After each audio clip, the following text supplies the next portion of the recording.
Back when I was young, a teenager, I had acquired an interest in archery. And what happened was I had a cousin who owned an archery business, and he kind of took me under his wing and taught me how to shoot a bow and arrow and to do so properly. To the extent that I became quite good at it, and I shot in a few tournaments and joined an archery league and shot every week in it for several years when I was very young. One day, when I was about 15 years old, I took my bow and arrows and I was out in a field, and I decided I wanted to see how high I could shoot an arrow.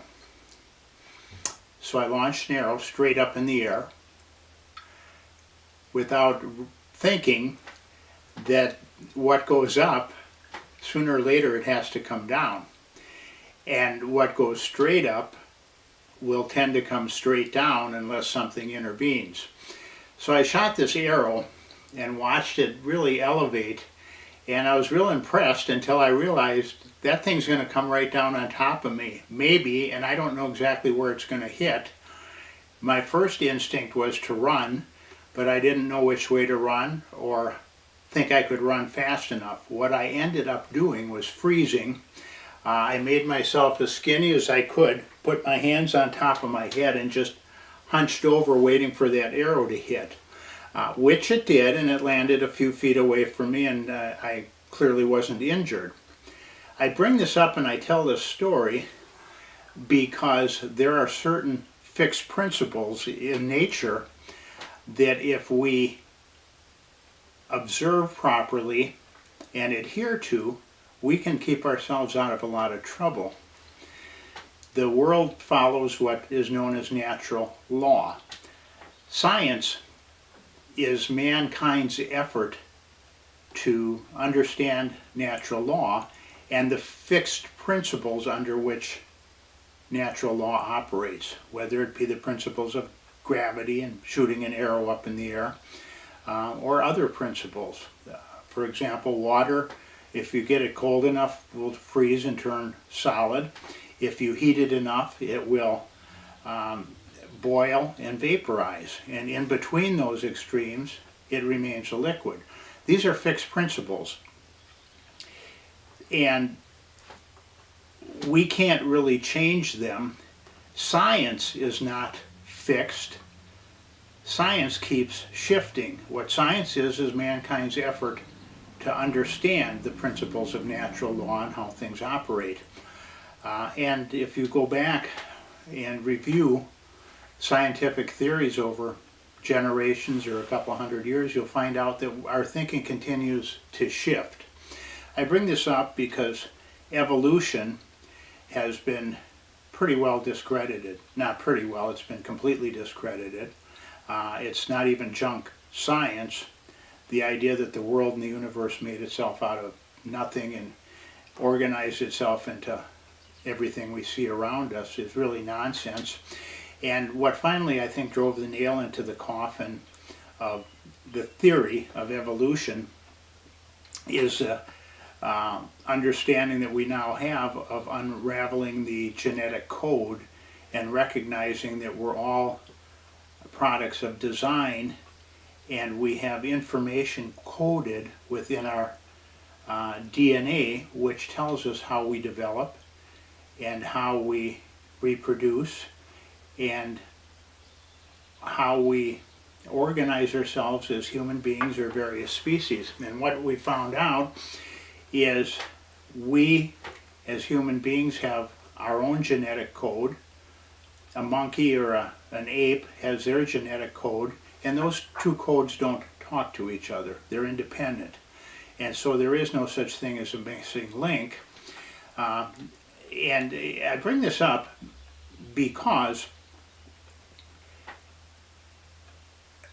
evolution is really a faith-based system, and it doesn't have any substance to it. What does have substance to it is that the universe and nature operates under fixed principles. And those fixed principles are largely immutable. So here's a question. If nature runs itself off fixed principles of what we call natural law, is it logical to assume that there's a lawgiver who created it and organized it?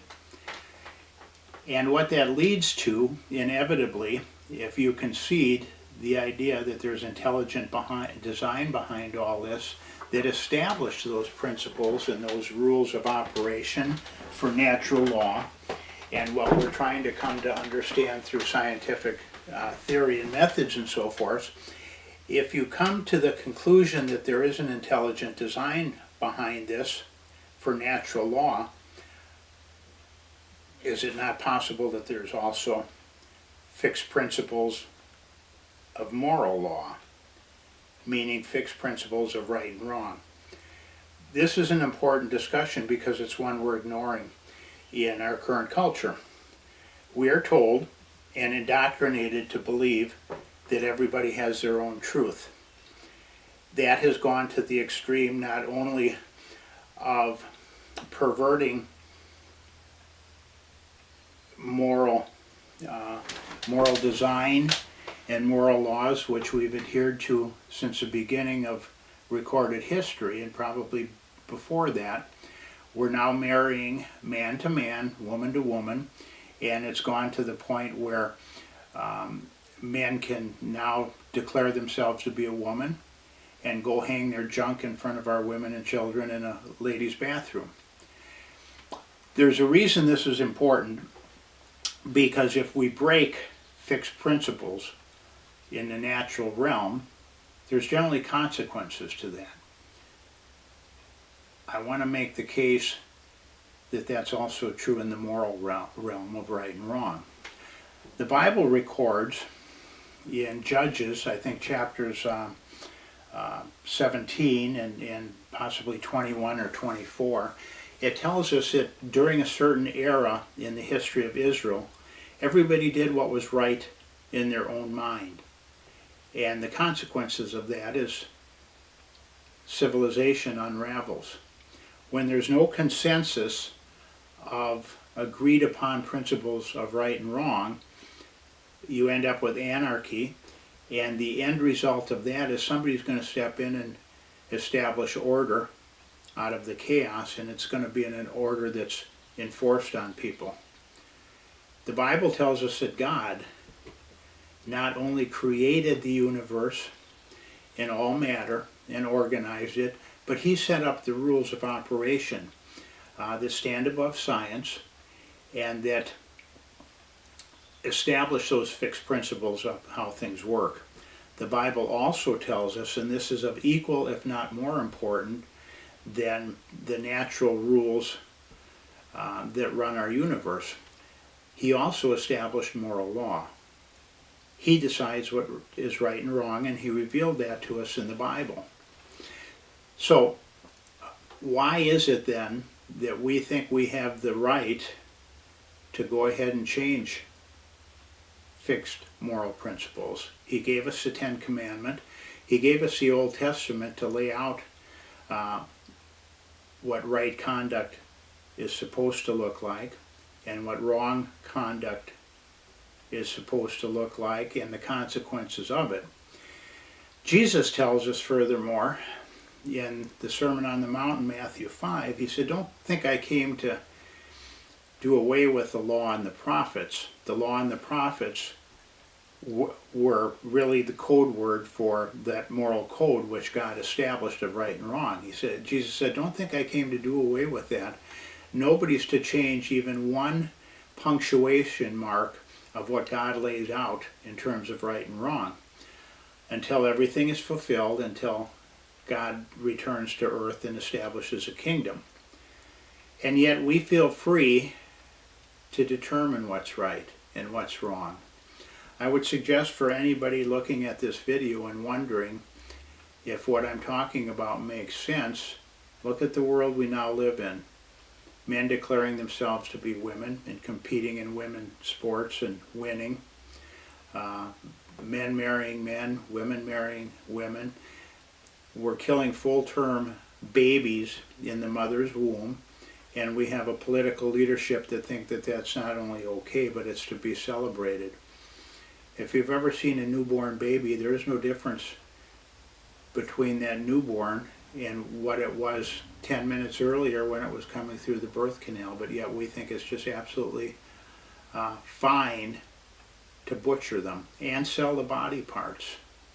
I want to suggest to you that there is a moral code, and without a moral consensus on which people agree, by and large, as to what is right and what is wrong, without that, civilization disintegrates. And sooner or later, once civilization disintegrates, somebody's going to step into the chaos, pick up the pieces, and establish order on their terms, not on God's terms. And at that point, we're all serfs on the plantation.